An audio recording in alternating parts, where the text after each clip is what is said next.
नमस्कार जी। कहानियाँ यादों की में आपका स्वागत है। प्रस्तुत है मेरी स्टोरी मिरर की पसंदीदा कहानी, जीवन अब भी चलेगा। बीबी जी, चाय पी ले क्या? ऐसा सुनकर अचानक से मानसी की तंद्रा टूटी। क्या आज पूरी रात वह यूं ही बैठी हुई थी और शांताबाई आ भी गई? सुबह हो गई क्या? चौंक कर उठी, कुर्सी से सर उठाया, अपने फैले बालों को समेटते हुए शांताबाई को कहा, नहीं, जाकर चाय बना दो। उनके बेटे प्रशांत और बहू राखी कनाडा की फ्लाइट पकड़ने के लिए रात को 2 बजे घर से निकल चुके थे। बस उनके जाने के बाद से ही मानसी धम से जो कुर्सी पर बैठी, अभी अभी उठी थी।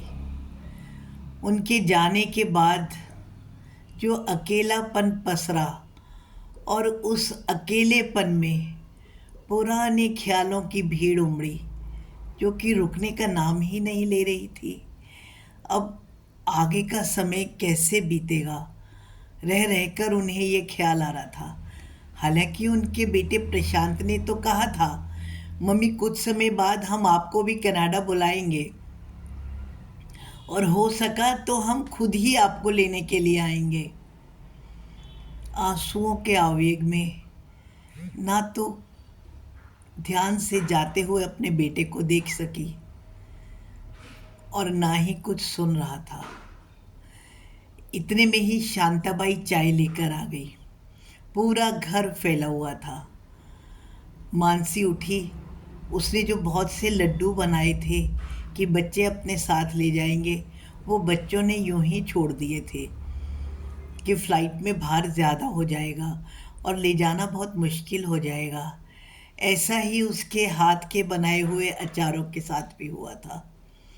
मानसी जी ने बच्चों के फैले कपड़ों को उठाया और शांताबाई को सब कपड़ों को समेटकर एक गठरी में बांधने के लिए कहा।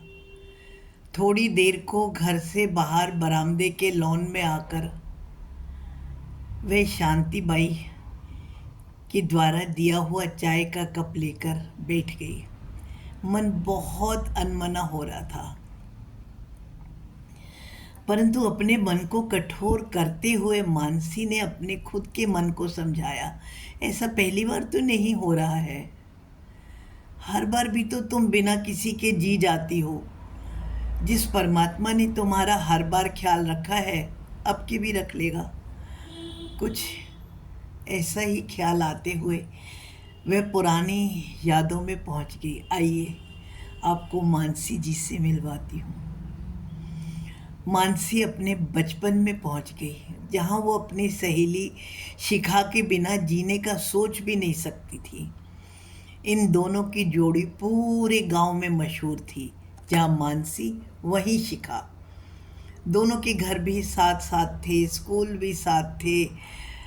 8वीं से जब 9वीं क्लास के लिए बड़े स्कूल के दाखिले की कोशिश में थे, तभी शिखा के पिता ने शहर बदल लिया और वे दूसरे शहर में चले गए। शिखा का जाना बाल मन पर बहुत बड़ा आघात था और मानसी को बहुत दुख हुआ था। उसके बाद नए स्कूल में नई लड़कियां, जानकार तो बहुत बड़ी, लेकिन शिखा जैसी सहेली फिर कोई नहीं मिली। वह कोई मोबाइल कंप्यूटर का ज़माना थोड़ी ही था कि शिखा से फिर भी मिल पाती। कई बार तो उसकी याद में पढ़ाई में भी मन नहीं लगता था, लेकिन जैसे तैसे स्कूल की पढ़ाई ख़त्म करी और प्राइवेट से बीए करने लगी। बस इसी बीच सारा समय घर का काम करने और माँ से बातें करने में ही जाता था। अभी सेकेंड ईयर की पढ़ाई ही कर रहे थे कि शैलेश जी के साथ विवाह पक्का हो गया। वो शिखा के बिना भी जी गई थी, लेकिन माँ को छोड़कर जाने और उनके बिना तो जीने की कल्पना से ही मन घबरा रहा था। लेकिन माँ के बिना भी जीवन चला। और जीवन क्या चला, एक दिन माँ भी इस दुनिया को छोड़कर चली गई। माँ ना, मानसी पूरी तरह से अपने ससुराल में रम गई थी। उसके परिवार में उसके पति के सिवा एक सास और एक जेठ जेठानी थे, जो कि दूसरे शहर में रहते थे।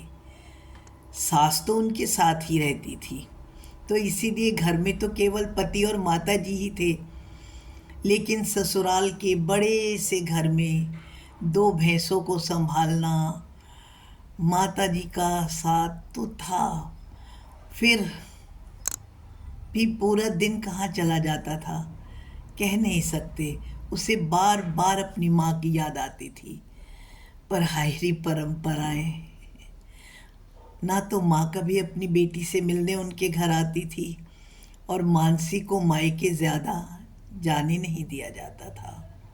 या यूं कहो, गृहस्थी के कामों से मानसी को भी कभी फुर्सत ही नहीं मिली।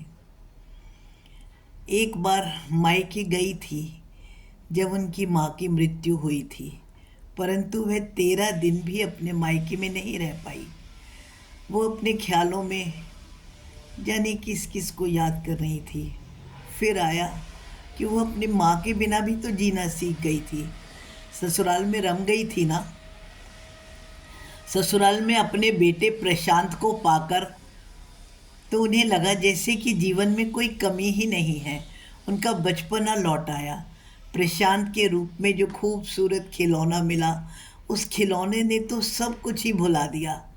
उसे ही नहीं, उसकी सासू माँ को भी प्रशांत एक खिलौने के जैसे लगता था। दोनों महिलाएं प्रशांत को तैयार करती रहती, और प्रशांत का पैदा होना तो उनके लिए एक भाग्योदय लेकर आया था, क्योंकि उसके बाद शैलेश जी की भी चंडीगढ़ के स्कूल में मास्टर की सरकारी नौकरी लग गई थी। अब गांव से सब कुछ समेटकर चंडीगढ़ आना भी इतना आसान तो नहीं था। यहाँ दिल्ली में तो गांव में रहने के लिए अपना घर, ढोर डंगर सब थे, लेकिन माँ को और घर को छोड़कर चंडीगढ़ जाना कैसे हो सकता था। अब तो प्रशांत को भी स्कूल में दाखिल करवाना था। चंडीगढ़ जैसा महंगा शहर, जहाँ हर चीज़ मोल की हो, रहना मुश्किल हो जाना था। इसीलिए यही फैसला किया गया कि शैलेश जी अकेले ही वहाँ पर रह लेंगे और छुट्टियों में घर आ जाया करेंगे। जब कभी कुछ पैसे इकट्ठे हो जाएंगे तो चंडीगढ़ में भी कुछ देख लेंगे। शैलेश जी के बिना रहना भी मुश्किल तो हुआ था, लेकिन प्रशांत तो था ना। समय यूं ही बीत रहा था कि अम्मा जी को एक बार साधारण बुखार आया, जो कि डेंगू में परिवर्तित हो गया, और अम्मा जी की भी जीवन लीला समाप्त कर गया। अब प्रशांत और वह दिल्ली के गांव के उस बड़े से घर में अकेले ही रह गए थे। ढोर डंगर भी तो ऐसे थे जो कि माता जी के बिना में संभल ही नहीं रहे थे।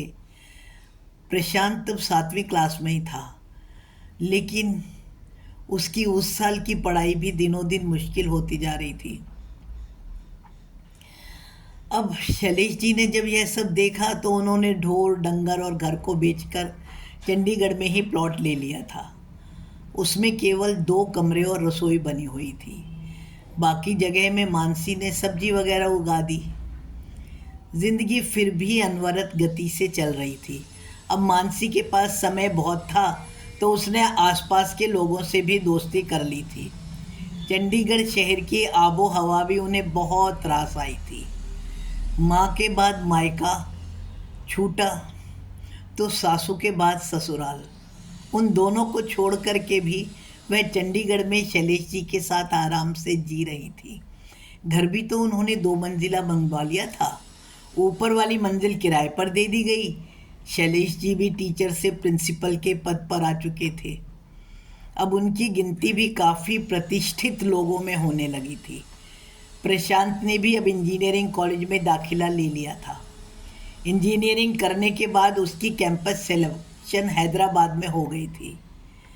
प्रशांत के बिना तो घर फिर खाली खाली और ऐसा लगता था कि काटने को दौड़ रहा है। लेकिन फिर भी वह पुराने समय को याद करती हुई कभी बैठी रहती थी, कभी उनकी एक दो सहेलियां बन गई थी, उनके साथ समय बिता लेती थी।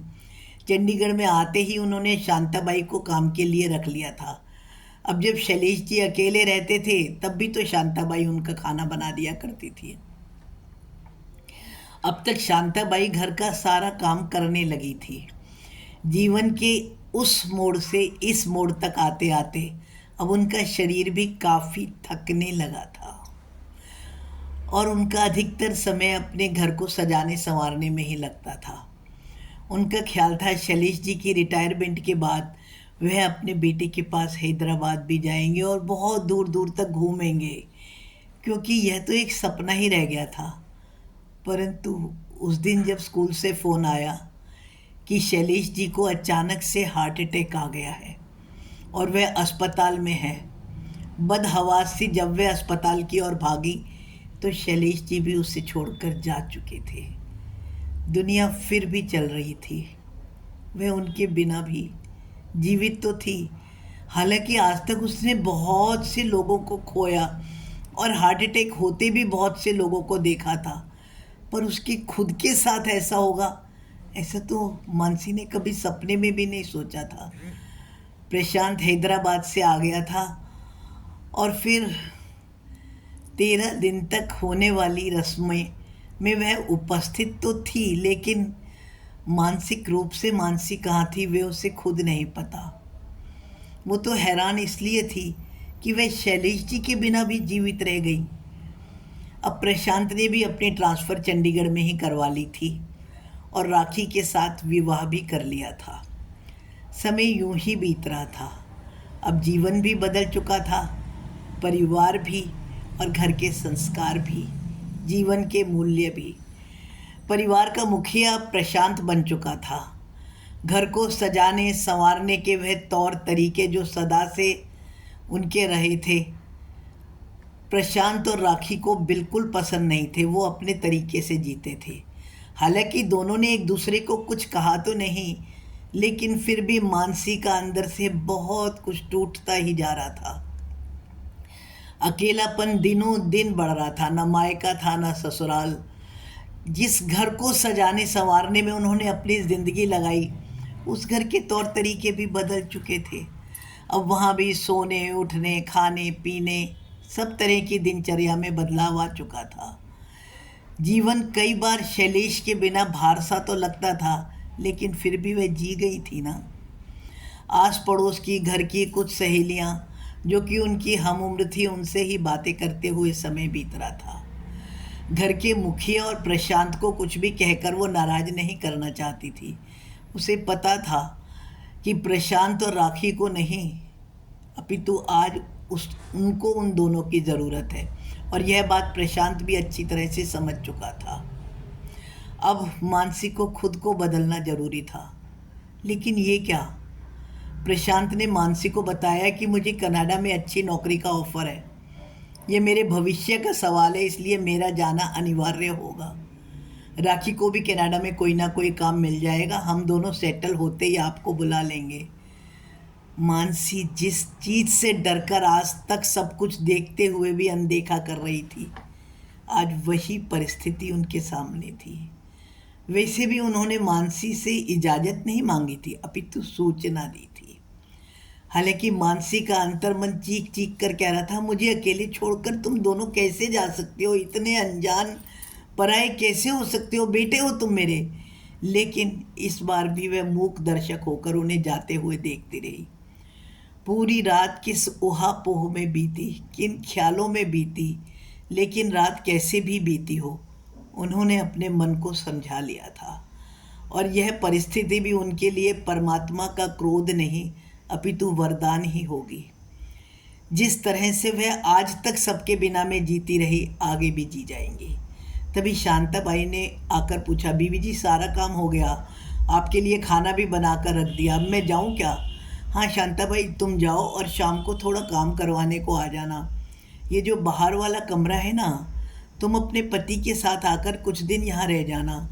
पौधों को पानी वगैरह दे देना और घर को साफ़ कर देना। क्यों बीवी जी, आप कहीं को जा रही हो क्या? हाँ, बाकी प्रोग्राम में तुझे शाम को बताऊंगी। ऐसा कहकर मानसी ने सुनीता भाभी को फ़ोन मिलाया। वो रेलवे विभाग से रिटायर्ड थी और अक्सर वह दूर दूर के टूर अरेंज किया करती थी। उनके पति वर्मा जी का टूर से ही संबंधित एक ऑफिस भी था। मानसी ने सुनीता भाभी से पूछा, आप ही कह रही थी ना कि एक ट्रेन चली है जो कि चार धाम को या कि ऐसे बहुत सारी जगह पर बहुत से धामों में जाती है और बहुत जगह की सैर करवाती है, क्या मुझे उसकी टिकट मिल सकती है? हाँ हाँ, आपके लिए तो कुछ भी करके मैं अरेंज कर ही दूंगी, परंतु किसको जाना है? सुनीता भाभी ने पूछा। मुझे? क्या? हाँ सुनीता जी, अब इच्छा हो रही है। जब खुद के साथ ही रहना है तो बहुत सी इच्छाएं जिनके लिए मन को मारा है, क्यों ना पूरी ही कर ली जाए। बहुत पढ़ लिया इन मोह बंधनों में। अगर टिकट हो तो मेरी भी बुक करवा देना, पैसे मैं भिजवा दूंगी। हाँ हाँ, क्यों नहीं। मैं आपको आपके मोबाइल पर पूरा प्रोग्राम भेज देती हूँ। इस बार तो मैं भी जा रही हूँ और आपके पीछे वाले घर से मिसेस भसीन भी अपनी मंदिर वाली टोली के साथ जा रही हैं। मैं उनको कह दूंगी, वो अपनी कैब में सुबह आपको ले लेंगी। हम वहीं मिलते हैं, आप समय पर तैयार रहना। पैसे मैं आपसे ट्रेन में ही ले लूँगी। धन्यवाद कहकर मानसी ने फ़ोन रख दिया और मन ही मन कहा, तेरे बिना भी जिंदगी अब भी चलेगी। फ़ोन बज रहा था। प्रशांत लगातार फ़ोन किए जा रहा था। लेकिन 25 दिन का टूर है, सारे कपड़े सामान लगाना है, इतनी फुर्सत कहाँ। माँ, तुम कैसी हो? फ़ोन उठाते ही प्रशांत ने बोला। मानसी ने कहा, बेटा तुम अपना ख्याल करो, मैं ठीक हूँ। अच्छा, बाद में बात करते हैं। मानसी जी फिर व्यस्त हो गई और ज़िंदगी अब भी अनवरत चल रही थी। धन्यवाद जी। ज़िंदगी चलती ही रहती है, अब कैसे चलेगी ये तो आप पर ही निर्भर करता है। मेरी कहानी सुनने के बाद आपके मन में कोई भी भावना आए तो कृपया कमेंट द्वारा सूचित करें। मेरे चैनल को लाइक और सब्सक्राइब भी करें। धन्यवाद।